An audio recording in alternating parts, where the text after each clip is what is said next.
What is going on, ladies and gentlemen? I am BDLM coming to you with game number 2 between SuperTryHardP12 versus Audentia. XXX as SuperTryHard is tagged up. Game number 1 actually going to the Triple X squad. Man, they played a fantastic game, Audentia. They did a fantastic job. Just being able to put up with basically being in a deficit the entire game. Went on, unfortunately, getting first splitter down there at the bottom lane, and then just from there, it was, fortunately, just kind of downhill, but they were able to really put some great team fights together and stay in the game, and I mean, I certainly can't count Audentia out. Actually, did not go to my captain's review. There we go. Hello. Here we have it, the draft starting already. Like and throw banned out immediately. And as you see, Habanero is actually going to take that captain's spot, or at least the drafting position, I guess you should say. Darkseer coming out immediately, as well as the Fen. Those Darkseer walls last game were fantastic. And Ion Club doing a ton of damage inside the team fight, so I'm not surprised at all that I was able to ban that out. Chaos Knight being the second ban from them. Now being off of the last ban for SuperTryHard.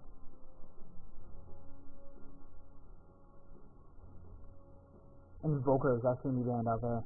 Yeah, and Volker was really the one here that was able to put up a big fight there in the last game. So not surprised at all they were to ban him out, but this allows heroes like Prophet to come into the pool. They were banned out in the first game. Some important stuff to keep in mind.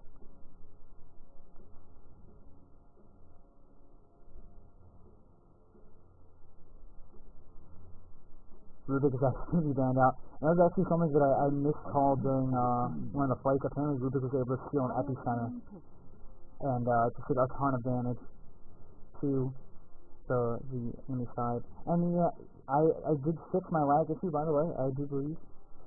So hopefully it should be flawless. And this is Prophet, who was banned out in that first game, will actually be first pick by Habanero for Tryhard. So I'm going to have that global presence.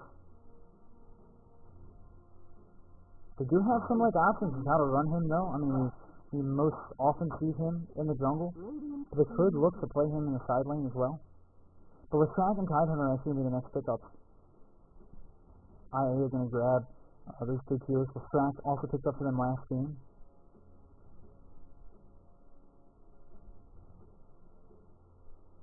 Tidehunter also in the last game doing a fantastic job. Especially once he got that blink out, he was able to land a lot of great ultimates. So I'm really curious to see what Audentia are able to do here. I mean, they know the SuperTryHard might be looking in the jungle to try and pick up an early first blood, as he did in the last game. But Sedative and the Windrunner will also make an appearance in this game. They were in the last game as well. So a lot of really common pickups. Nothing too out of left field. All fairly standard. All strong heroes allowed through the pool. And Enigma will actually make his appearance in this game. Picked up by IA. Naga immediately banned out there actually by SuperTryHard. They knew right away they want to try and take her out. And you can't blame them. Tidehunter already picked. Enigma picked up. Should be an amazing setup for both of those ultimates. And allow a factor to sit in the middle of everybody with his ultimate, with his Diabolic Edict. It's a very smart ban.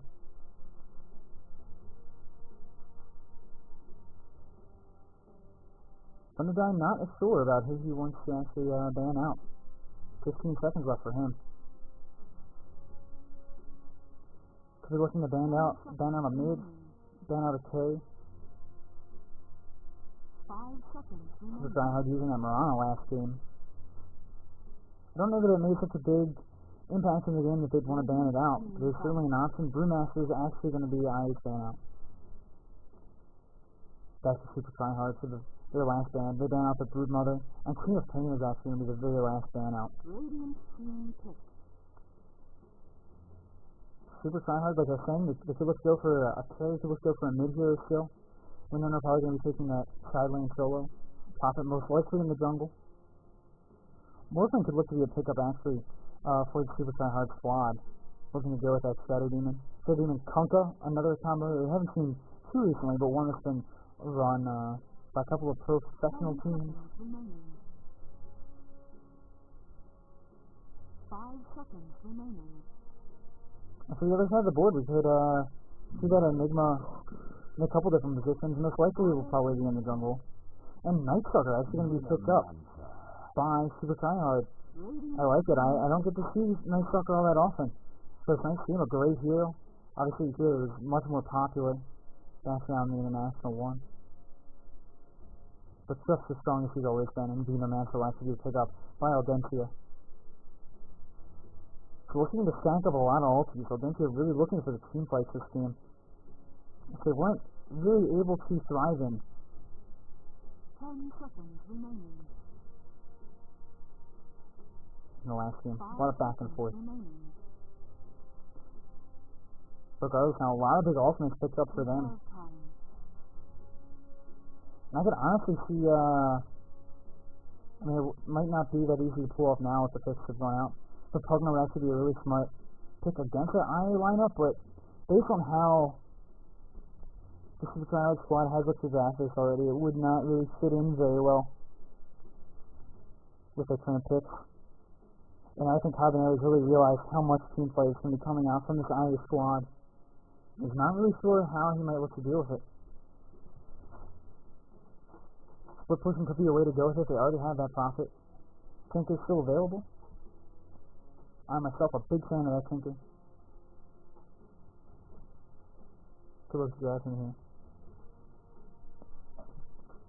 But even into a lot of the reserve time. We're going to make this last pick count.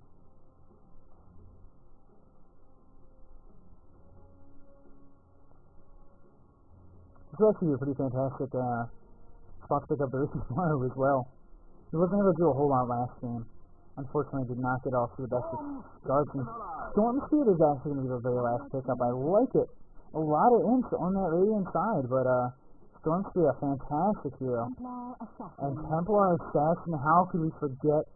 Stand out in the last game will actually make an appearance, and this is going to be critical to see how much farm she's able to get. How successful is she in her lane? Most likely will be mid against that Storm Spirit, or it could even be the Night Stalker. Man, we've seen Lanaya run away with so many games. The Templar Assassin being played by Thunderdyne. Mad will take the left rack. Burn taking the Tide Hunter, Battle Torn, playing the Enigma. Last but not least, Silkroat playing the Venomancer. And over the Radiant side, for Super Tryhard, Broken Heart playing the Night Stalker, Darkness Sword playing Demon Hunter. C6 on the Storm Spirit. One playing Nature's Prophet. And who did I miss? I missed somebody. I missed somebody not in the game. Oh no, he's up here. Habanero taking that Windrunner. Already seen on the Ring of Protection. So let's probably go for an early Basilius. So there are no early shenanigans by the Dire this time. Or by, pardon me, the Super Tryhard squad looking to sit in their lanes. And you can see actually everybody, except for Enigma, looking to play really far back. And interestingly enough, Enigma might actually take the solo lane. They're actually going to tri-lane around Templar Assassin. Very interesting. So that's one way to ensure your farm. They may have been concerned about her going up against the Storm Spirit, and I don't blame them. She's very difficult until she gets the levels up on the side blades. So instead of running the Enigma in the jungle, they're going to look to just run him in the side lane, a powerful, powerful side lane hero. The battle begins. We'll have to see now how Templar Assassin does in a tri-lane setting. We'll certainly be able to get the farm, but we'll not get the level advantage that we typically see her getting. So we'll have to see how that works. For this middle lane, we're going to have Lithrak up against the Storm Spirit. The bottom lane, the Enigma versus the Shadow Demon and a Night Stalker. And the top lane will be occupied by the Windrunner with the Nature's Prophet, taking that jungle role, already heading out with some trees. He's going to look to recast that as soon as he can. Trying to get a great start in that jungle. But you can see already, Venomancer looking to play pretty aggressive. They haven't, I don't think, seen who's running this bottom lane yet. realizing that, oh, I'm still in the different view. My bad. My bad.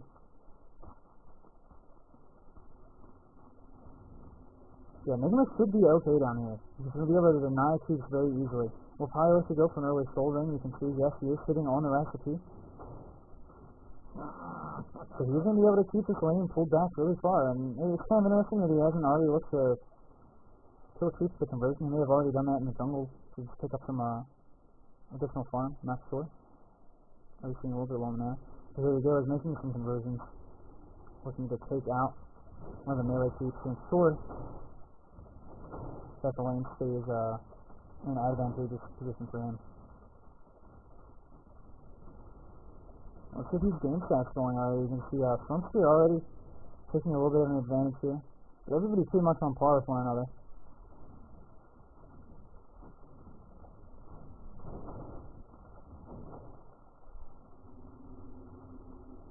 Interestingly enough, both solos actually getting nothing so far. Some denies out for Enigma, which is great.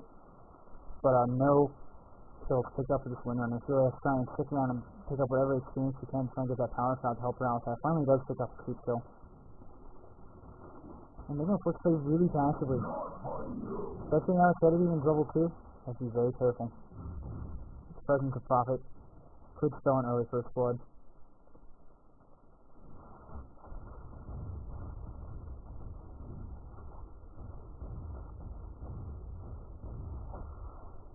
The non-dual lane seems pretty good so far. We can actually see Night Stalker and Ivo sitting at 10 creep kills. Getting their farm. I mean, this is kind of something interesting to point out about for this team matchup. A lot of what makes Night Stalker so tanky is this armor. He's already sitting at 6. And you look at the hero like Kennedy on the 3. It really helps block a lot of his physical damage. And when you consider that Lanaya, the Templar Assassins, will be able to take out a lot of that with the meld. I actually missed first blood in the middle lane. Going to pick that up again, still with track. Never get his team off to a great start. So again, Tryhard able to pick up that early lead with their first blood. Now they just have to do what they can to not allow the game to spiral out of control like it did in the early parts of the last game.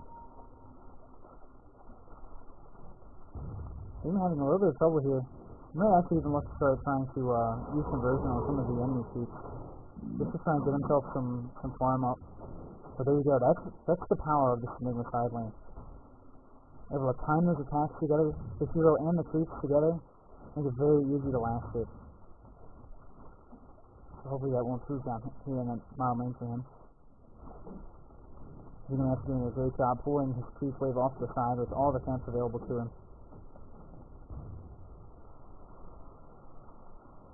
Trying to create some areas of safety here for Templar Assassins.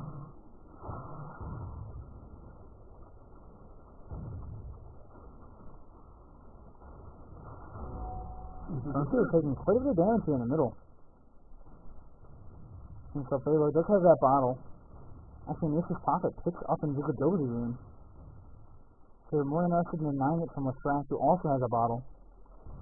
Going down there to check, did not have a vision of that. So I'll buy some space for the Storm Spirit. Allow him to try and pick up some of these creeps in the middle lane.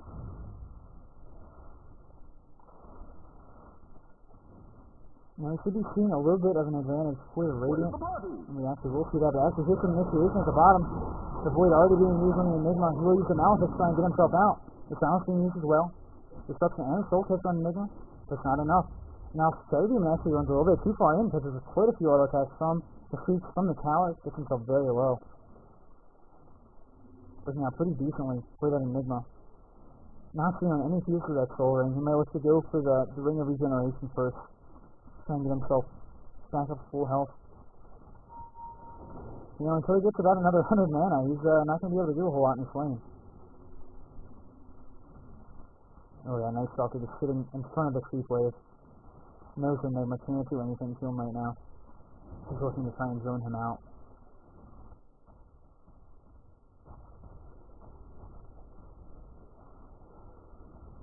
Actually curious, I'm looking at the levels here. Both the supports this line doing a great job staying away when they're not needed. Making sure that you can get some levels up. Already level 5. When you hit the hero level, you can see that This Storm Spirit really hasn't had to leave yet. It's making good use of it. Well, Strack unfortunately forced to leave several times. Saber actually put some pressure on this middle tower now. And so here we actually have a dive here. Enigma's gonna get taken out. Mrs. Prophet keeping in. Trying for that kill. Some attacks coming out on the Night Stalker, which seems nice hit. Still to go in. Night Stalker already finishing up that range. Gonna use it to steal himself back up and get back into the fight. Bottom tower is under attack. Get back to the farming.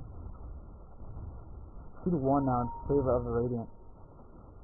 Here's up to rune mid and he's some pressure on the Stone Spirit. He's actually just gonna go top. Gonna grab himself another rune, looking to try and eat those bottle charges before he does grab it. There we go, looking to place some harassment here on Stone Spirit. A great stun being landed. Is that gonna be enough damage? It is, just barely. Those Strack popping the Edith. Stone Spirit clearly not expecting all that much damage to come out, not expecting the chain of stuns. Nature's Prophet actually taking quite a bit of damage. Nice Stalker able to pick up a kill on Enigma. Taking advantage of the gank potential by that Nature's Prophet. He's going to keep you back to base. Sitting on the Glove of the Faithful, most likely go for Midas. Nice Stalker putting a point in that ultimate pretty early, looking to extend that duration on the ultimate very early.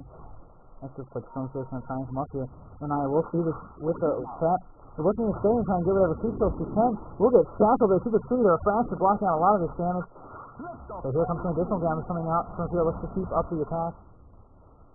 Not going to be able to meld to go invisible. Still trying to play out whatever damage can. Doesn't get the throw. And the power shot will actually grab that kill. We're going to try and keep this going. Crashing down that Demon some more. Stone Spirit looking to try and take that farm. Using his illusions to actually tank up for him. The Ward's now level 3 for the Venommancer. Starting to get into the really effective range. They're a little fragile. Ranks 1 and 2, but 3 and 4. Be able to take a hit. Become much more powerful.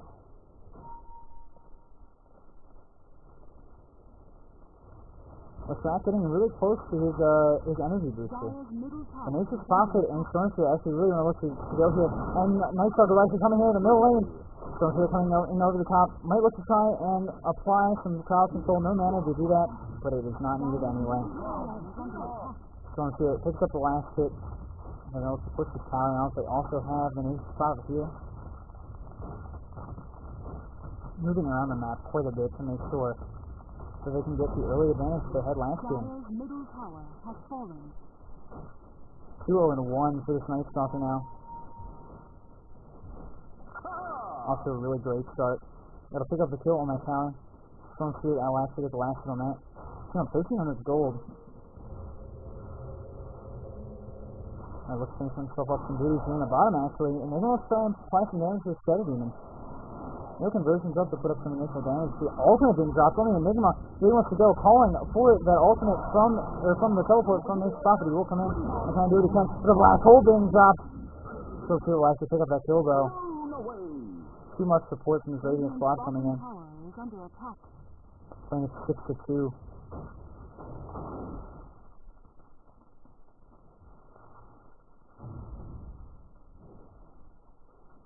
And then now they'll finally have that soul ring, so that's a little bit of an advance for him. Radiant's middle tower has fallen. Demon's actually drawing out some lines here. They want to try and go for the Twin Runner. They want to try and get behind the tower. They're going to sacrifice the Tier 1 tower to try and do it, though, so they have to be successful. Enigma doing what he can down here with the Eidolon, but it's not going to be enough. Now the Sky Squad groups up here. They're going to have to make something happen. They're going to start taking power. Some damage from the tower. Plenty of damage here will take out that Wind Runner. But the Radiant squad are like, listen, we'll just keep this push going on. Already picking up a kill in the tower. CP's already coming back to defend. Demon is realizing how important it is for his wards. He's facing epic defense. Several Assassin picks up that kill. Now seeing on 1400 gold, and let's try and go for that Blink Dagger right after the Stage Boost in the Ring of Aquila. Trying to apply some of that first damage. Surprise. Let's take a look at the total gold earned. See, Storm Spirit and Lanaya pretty close actually. The top four very nearby one another. But clearly still anybody's game. Looking at the advantages, just a very slight experience game. Very slight bonus to Radiant Gold as well, 2,000 for them.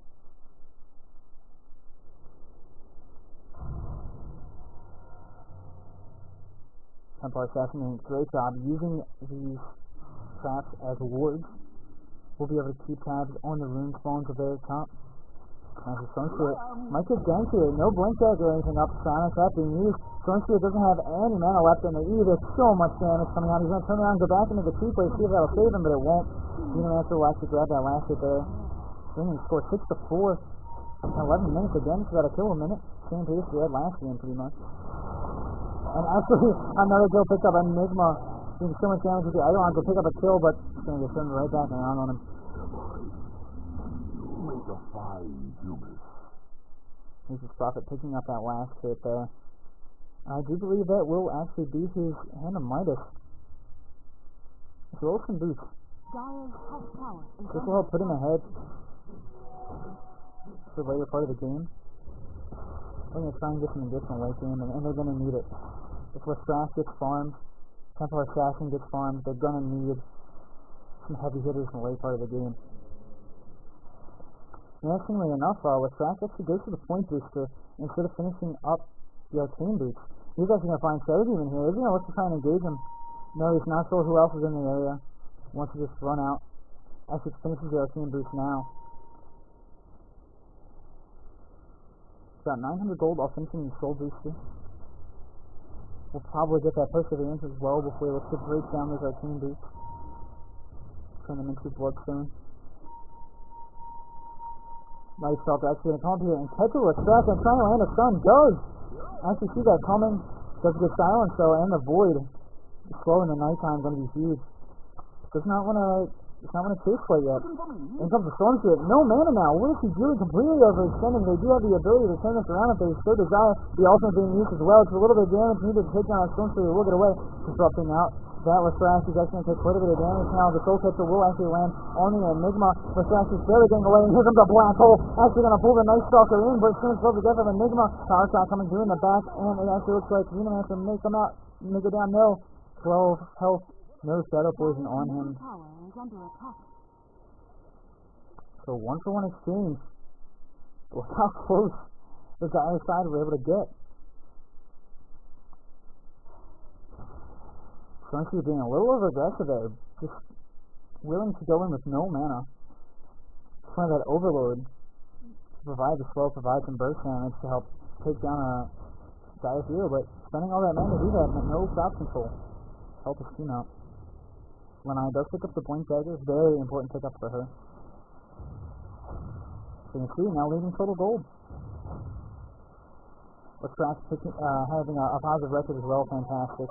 So winded now. Great for the Dire there. Some things coming out top, actually. I'm surprised Templar Assassin is up here by himself. He might actually have to get on Blinks away, though, luckily. Pick up the Refraction. Again, Storm Spirit spending almost all of his mana. Try and do this, but able to do a ton of damage, actually. To the Storm Spirit is actually going to pop the tap. In comes the support. And this is going too far. It looks like the Ravage being popped pulls up 2 kills for the Dire squad. Tidehunter picking up one of those. Templar Assassin picking up the other. Actually, Winona is going to pick up a kill here. On the Enigma. Unfortunately, not having a great time here in the bottom lane. 1 for 6 so far. We're hoping that he comes back. We had our next Prophet PC. Doing a great job so far this game. Helping to set up a lot of ganks.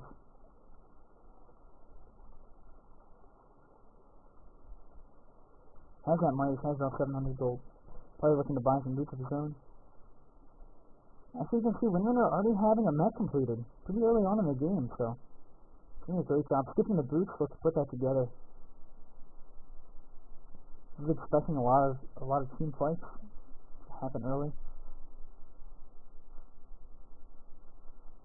Tidehunter on Arcane Boots. fantastic as well for this team. A lot of mana back on the Sky side. That kill there was absolutely perfect for Templar Assassin. Again, that Storm Spear just really overreaching, expecting to be able to do a lot more than he can in these fights. Actually, want to take a look at his items, see what he has. Does have an Ultimate Orb, not doing anything with the boots. Kind of surprised that he's not looking to try and put some Arcane Boots together. Give himself a greater mana pool to use to jump around, give himself some mana back after jumping. Did have enough after that engagement there to use the Vortex, but that tide under support with the Venomancer was enough. Venomancer opting to go for the Tranquil Boots there. Totally understandable when you already have so many pairs of Arcane Boots. Straight boots to make sure that you can stay in the lanes, use that mana, try and regenerate your health, and also just to move around a lot. Here it's so good at roaming around, that 50% movement speed, or the slow on the Gale, 50% movement speed slow. See, sort of similar to last game, you see this advantage for the Radiant side, for the Super Tryhards, but very slight. It's by no means out of the grasp for the Dire squad here. Now, if you're looking at the experience stats, you can see that they actually do have a lead. It's fantastic for them. Still no reconnect by the Prophet. You imagine the team captain will probably come back. Was doing the drafting last game. This game left with the Habanero for life.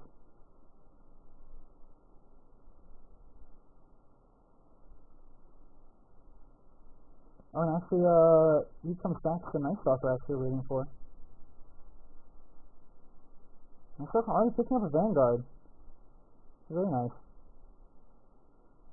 Gives him some additional tankability.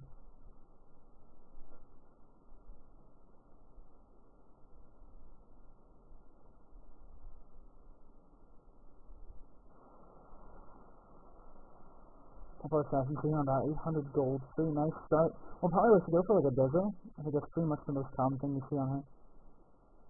About halfway that first middle hammer.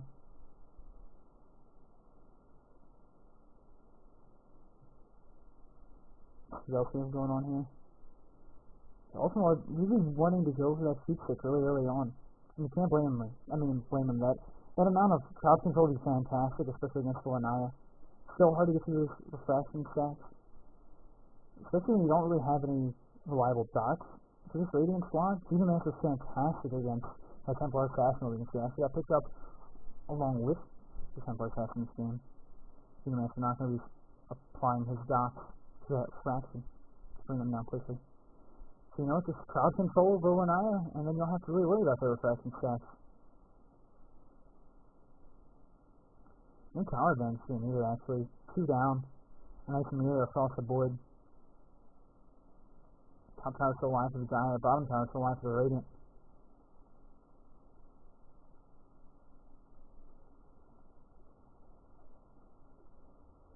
Yeah, you know, that dive actually puts the, not the dive, but that extension here in the river by that Storm Spirit actually puts him at 3 and 4, so might actually have kind of a close shoot stick trying to rush that, and also being super aggressive.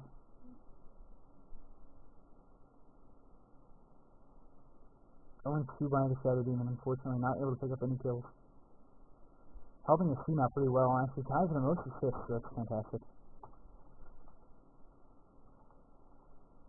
Total gold earned, held by the Dire team.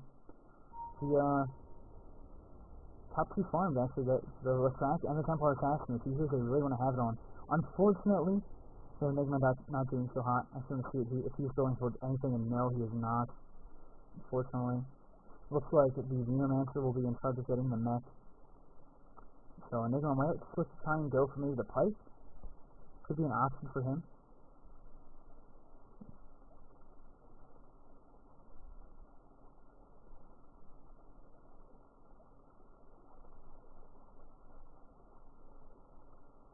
Some problems reconnecting apparently. So this chat. Hopefully he will be back into the game very soon.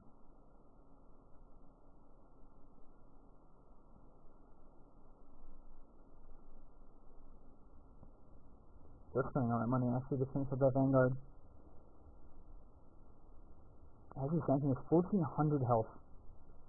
And get tied on the other side of the board. Not even 1000 yet. I imagine he's going to be the hero with the most health on that guy's side.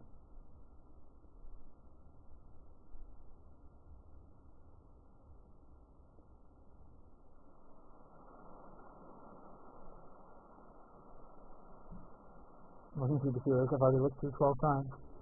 But unfortunately not myself to do during these pauses. Just gonna bring up the shop. Look at all these nice new icons. I think I've gotten to look through most of them. A lot of the remade ones already being remade. Satanic getting the reskin. Just gotta give him a better background there. Looking a little snowy. Fantastic.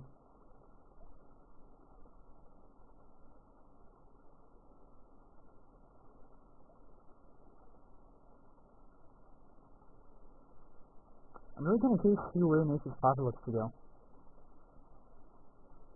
Could look good for the Audentia Scepter. Although there isn't a lot of push for his squad, so it might just be a nice looking to do some more south control, which could be fantastic. Hold those heroes in place. Or he could look to go for the Carry Prophet. Could look to go for Desolator. Could look to go for the push in other ways, and even Mjolnir. Also an option, given some auto attack damage as well.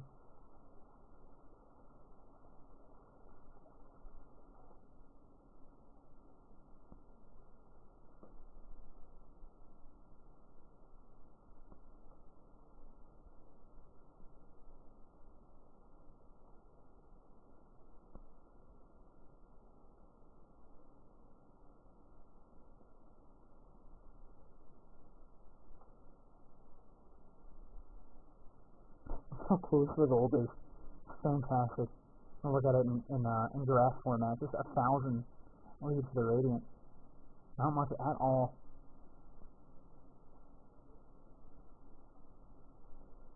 I think they really do have to kind of build an early advantage if they do want to try and take this game against the Gaia. I don't think anybody's really going to be able to stand for 1-9 unless they get a lot of these heat sticks going quickly. So if you have a hold her down before she gets out of control.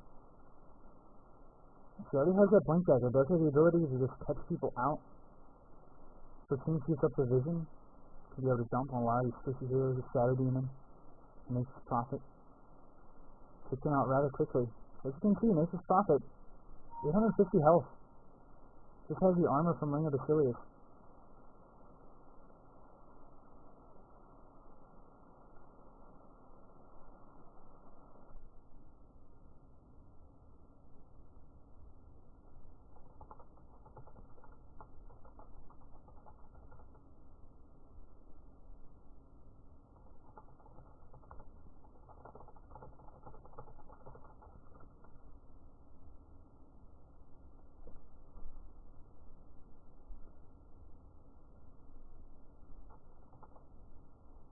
To tell everybody about the last game. I'm trying to remember. You guys had the lead whole game.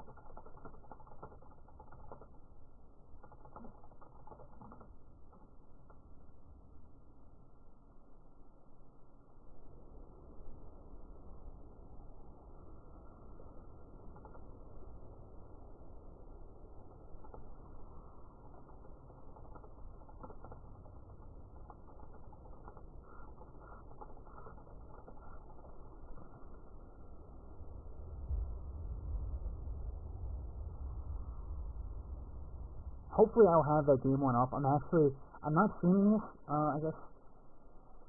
Maybe not obviously, but gonna try and upload these games. Sounds like there might be some kind of an issue with my mics that are local recording only. It sounds fine when I turn my stream on, because of course it's you know, it would just be terrible if it worked properly one way or the other. So depending on how the sound comes out for these, what if they get uploaded? Or maybe I'll just upload them and have you guys sit and wait. Deal with the crappy music or the sound. mutiny, play some like Benny Hill behind it and see if there are any like really good moments that you get set, see if anything lines up.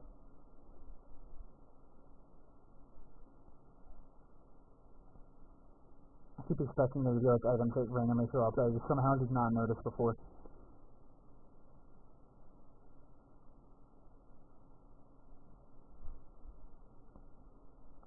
Apparently, Night Stalker is on site, but has a computer made of wood. So there's a little hamster. It's just having a hard time. It's getting up there in the years. It's hot inside that wooden box. He's going on the wheel as low as he can.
They've been unfortunately pretty raw here. It doesn't really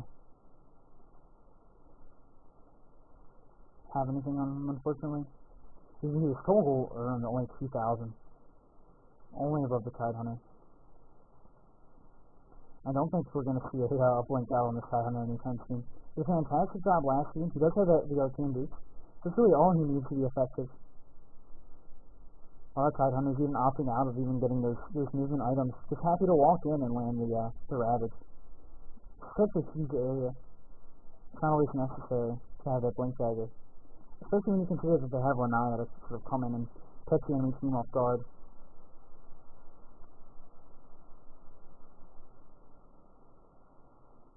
Here you see a little bit of damage on the Tier 2 tower. A little bit here as well.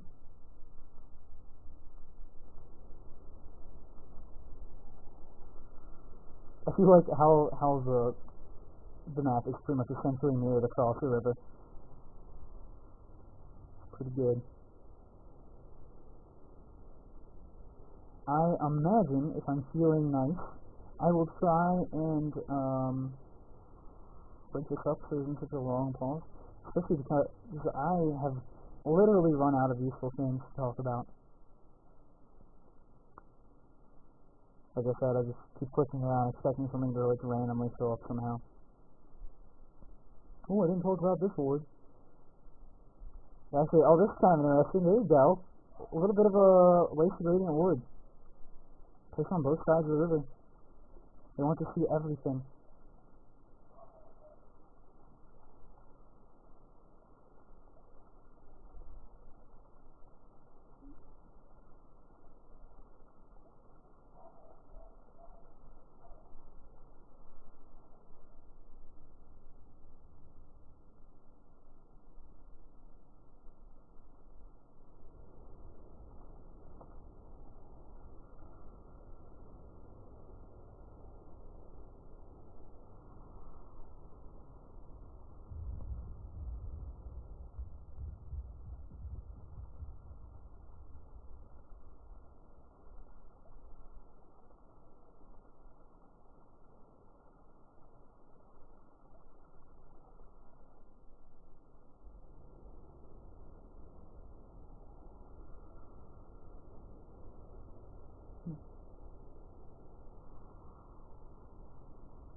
Shall we go to see what login servers seem to be down?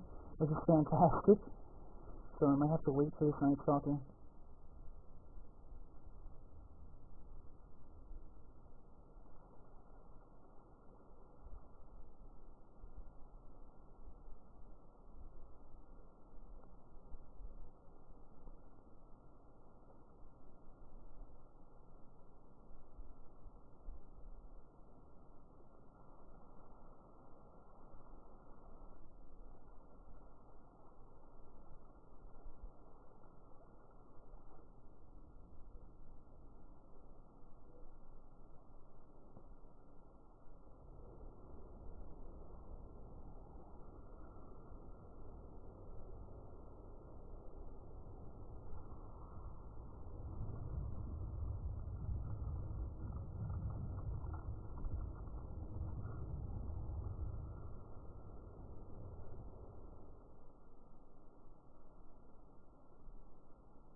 So after all this,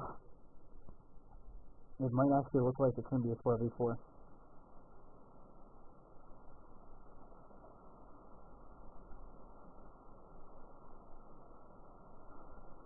That would be hilarious, actually.